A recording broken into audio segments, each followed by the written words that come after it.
परमादरणीय धार्मिक सज्जन बिंदु, एक उक्ति बताई जाती है कि पैसा पैसे को कमाता है, अर्थात पैसे से पैसे की प्राप्ति होती है। व्यापार में होता है, जब कोई व्यापार करना प्रारंभ करता है तो पैसा लगाता है और फिर व्यापार से लाभ होता है तो ये पैसे से पैसा उत्पन्न होता है। माता पिता बच्चों को पढ़ाने के लिए धन खर्च करते हैं मेडिकल कॉलेज में, इंजीनियरिंग कॉलेज में। फिर जब वो बालक या बालिका डॉक्टर या इंजीनियर बन जाते हैं, फिर वो इतना पैसा कमाते हैं कि जितना खर्चा किया होता है उससे अधिक होता है। ऐसे ही आध्यात्मिक क्षेत्र में जो अविद्या के संस्कार हैं वो अविद्या को उत्पन्न करते हैं। विद्या के संस्कार विद्या को उत्पन्न करते हैं। वैशेषिक दर्शन के अंदर एक सूत्र आया कि अविद्या कैसे उत्पन्न होती है। इंद्रिय दोषात् संस्कार दोषाच्च अविद्या। उल्टे संस्कारों के कारण, दोष युक्त संस्कारों के कारण, अविद्या के संस्कारों के कारण व्यक्ति गलत विचार करता है, उल्टा विचार करता है। उससे संस्कार पड़ते हैं, विचारों के संस्कार पड़ते हैं और उससे फिर अविद्या और बढ़ जाती है। गलत संस्कारों से गलत विचार किया, गलत विचार से गलत विचार के संस्कार पड़े तो उससे वो अविद्या और बढ़ जाती है।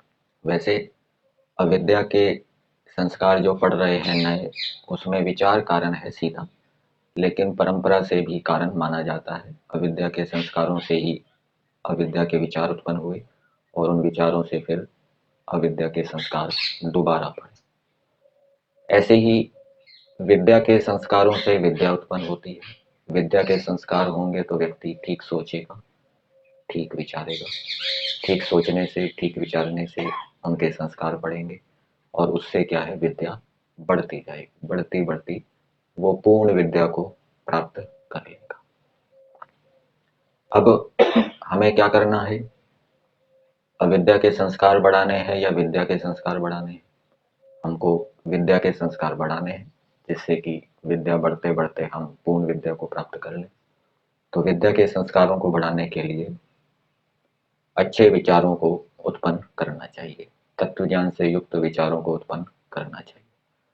और जो मिथ्या ज्ञान से संबंधी विचार है, अविद्या से संबंधी विचार हैं, उनको नहीं उत्पन्न करना चाहिए। यद्यपि अविद्या के संस्कार हमारे अंदर विद्यमान हैं, उनसे उल्टे विचार उत्पन्न हो सकते हैं, तो उससे बचने के लिए हमें अच्छे कार्यों में व्यस्त रहना चाहिए।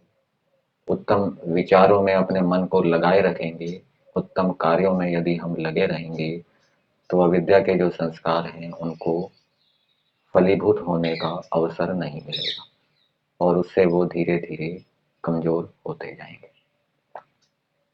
ऐसे ही श्रद्धा से श्रद्धा उत्पन्न होती। ईश्वर में यदि श्रद्धा उत्पन्न करनी है तो प्रारंभ में कुछ ना कुछ श्रद्धा तो होनी चाहिए ईश्वर के प्रति।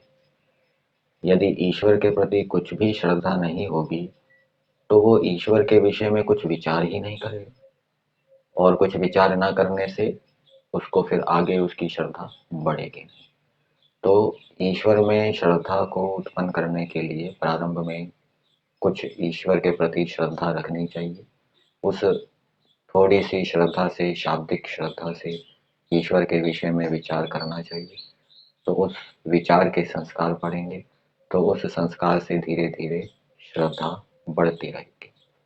और इसके साथ साथ यदि विचार करने वाला व्यक्ति ईश्वर की आज्ञा का पालन भी साथ साथ में करता है, मन से, वचन से, कर्म से, तो जो श्रद्धा उसको विचारों से प्राप्त हो रही है, शाब्दिक ज्ञान से प्राप्त हो रही है, अनुमानिक ज्ञान से प्राप्त हो रही है, जो ईश्वर के विषय में वो शब्द प्रमाण से जान रहा है, अनुमान प्रमाण से जान रहा है, वो श्रद्धा तात्विक श्रद्धा में परिवर्तित हो जाएगी, हो सकती है, यदि वो विचार करने के साथ साथ ईश्वर की आज्ञा का पालन भी करता है, ईश्वर की आज्ञाओं का पालन करता है निष्कामता से, और साथ साथ में ईश्वर को याद भी रखता है। तो एक श्रद्धा होती है जो शाब्दिक ज्ञान से, अनुमानिक ज्ञान से उत्पन्न होती है, और एक श्रद्धा होती है जो ईश्वर उत्पन्न करता है। वो कैसे उत्पन्न करता है? जब ईश्वर अपने विषय में तत्व ज्ञान उस साधक को देता है, तब वो जो श्रद्धा उत्पन्न होती है वो ईश्वर द्वारा उत्पन्न की गई होती है। तो उस श्रद्धा को प्राप्त करने के लिए प्रारंभ में कुछ श्रद्धा से युक्त होकर साधकों को ईश्वर के विषय में विचार करना चाहिए, और साथ साथ में ईश्वर की आज्ञा का पालन भी करना चाहिए। इसी प्रकार से इच्छा उत्पन्न होती है, इच्छा से इच्छा उत्पन्न होती है। धर्म के विषय में कुछ जाना, तो धर्म को करने की इच्छा उत्पन्न हुई, फिर वो धर्म आचरण करेगा, उसके संस्कार पड़ेंगे, और उन संस्कारों से दोबारा धर्म आचरण करने की इच्छा उत्पन्न होगी। तो ये भी होता है कि इच्छा से इच्छा उत्पन्न होती है, और जैसे जैसे उसके संस्कार बढ़ते जाएंगे, धर्म आचरण के संस्कार बढ़ते जाएंगे, वैसे वैसे उसकी इच्छा भी प्रबल होती जाएगी। और इसके साथ साथ यदि वो धर्म आचरण के महत्व के विषय में भी जानता है, पढ़ता है, विचारता है, तो उसकी इच्छा और अधिक प्रबल होती जाएगी। और एक स्थिति ऐसी आएगी जब ईश्वर धर्म आचरण के विषय में इच्छा उसके अंदर उत्पन्न कर देगा। प्रारंभ में तो उसको उत्पन्न करनी पड़ेगी कुछ धर्म के विषय में जानकर। फिर एक स्थिति में ईश्वर जब धर्म आचरण के महत्व के विषय में तत्व ज्ञान उसके अंतःकरण के अंदर प्रेरित करेगा, तब जो इच्छा उत्पन्न होगी वो पहली वाली इच्छाओं से विलक्षण होगी। एक तो व्यक्ति केवल धर्म का आचरण कर रहा है, उससे इच्छा उत्पन्न हो रही है। दूसरा, धर्म आचरण करने के साथ साथ उसके महत्व के ऊपर भी विचार कर रहा है, तो उससे और विशेष इच्छा उत्पन्न होगी।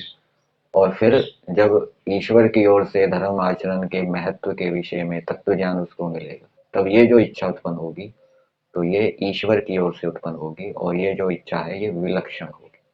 तो ईश्वर श्रद्धा को भी उत्पन्न करता है, ईश्वर इच्छा को भी उत्पन्न करता है, और ईश्वर के द्वारा जो उत्पन्न की गई इच्छा है, श्रद्धा है, वो क्या है? विलक्षण होती है। और उस इच्छा से, उस श्रद्धा से व्यक्ति दृढ़ता को प्राप्त करता है। मोक्ष के विषय में भी इच्छा उत्पन्न होती है, उसको मुमुक्षुत्व कहते हैं। मोक्ष के विषय में इच्छा कैसे उत्पन्न होती है? मोक्ष के विषय में विचारना चाहिए कि मोक्ष में क्या क्या लाभ होता है, और दूसरी ओर संसार के दुखों के विषय में विचारना चाहिए कि संसार में तो 3 प्रकार के दुख हैं, और मोक्ष के अंदर सुख ही सुख है, आनंद ही आनंद है। ऐसा विचार करने से मुमुक्षुत्व अर्थात मोक्ष प्राप्ति की इच्छा उत्पन्न होती है। और एक इच्छा मोक्ष प्राप्ति की परमेश्वर उत्पन्न करता है। जब संसार के दुख और मोक्ष का सुख ईश्वर द्वारा प्रदत्त तत्व ज्ञान से समझ में आता है, तो उस समय जो इच्छा उत्पन्न होती है वो परमेश्वर द्वारा होती है। वो जो मोक्ष की इच्छा है जो परमेश्वर द्वारा उत्पन्न की गई है, वो पहले की इच्छाओं से विलक्षण होती है। तो उस इच्छा को प्राप्त करने का प्रयास करना चाहिए, और वो इच्छा, वो श्रद्धा परमेश्वर किसके अंतःकरण में उत्पन्न करेगा? जो उसकी आज्ञाओं का मन वचन कर्म से पालन करेगा यथाशक्ति, पूरी शक्ति से। दूसरी बात, व्यक्ति संसार के पदार्थों से सुख प्राप्त करने के लिए अधर्म से बहुत सी वस्तुओं को एकत्रित करता है, मान लीजिए किसी ने संसार की वस्तुओं का सुख प्राप्त करने के लिए अधर्म आचरण से 50 वस्तुओं को इकट्ठा कर लिया। तो अधर्म का आचरण करने से एक तो अविद्या उत्पन्न होगी, अविद्या उत्पन्न होने से क्लेश उत्पन्न होंगे। तो फिर मान लीजिए उस अविद्या के कारण उसका 3-4 वस्तुओं में राग हो गया, तो वो जब वस्तुएं उससे पृथक होगी या क्षीण होगी, नष्ट होगी, तो उसको दुख होगा। और ये जो दुख होगा वो बाकी की जो 45-46 वस्तुएं हैं उनसे होने वाले सुख को दबा देगा। उससे उन वस्तुओं का उसको सुख प्राप्त नहीं होगा।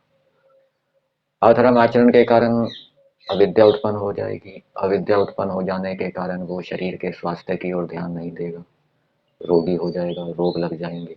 और रोग से होने वाला जो दुख है, उसने जो अधर्म आचरण से 50 वस्तुएं प्राप्त की, उन वस्तुओं से सुख को प्राप्त नहीं होने देगा। वो अधर्म रोग का जो दुख है उन 50 वस्तुओं के सुख को दबा देगा। इसलिए धर्म आचरण से वस्तुओं को प्राप्त करना चाहिए, जिससे कि तत्व ज्ञान बना रहे, विद्या बनी रहे, किसी भी वस्तु के प्रति राग मोह उत्पन्न ना हो, अथवा क्लेश दुख आदि क्लेश उत्पन्न ना हो। तो जब क्लेश उत्पन्न नहीं होंगे तो थोड़ी वस्तुएं भी यदि वो धर्म आचरण से प्राप्त करेगा तो उसका मन शांत होगा, प्रसन्न होगा, और वो वस्तुएं उसको सुख देने वाली होगी।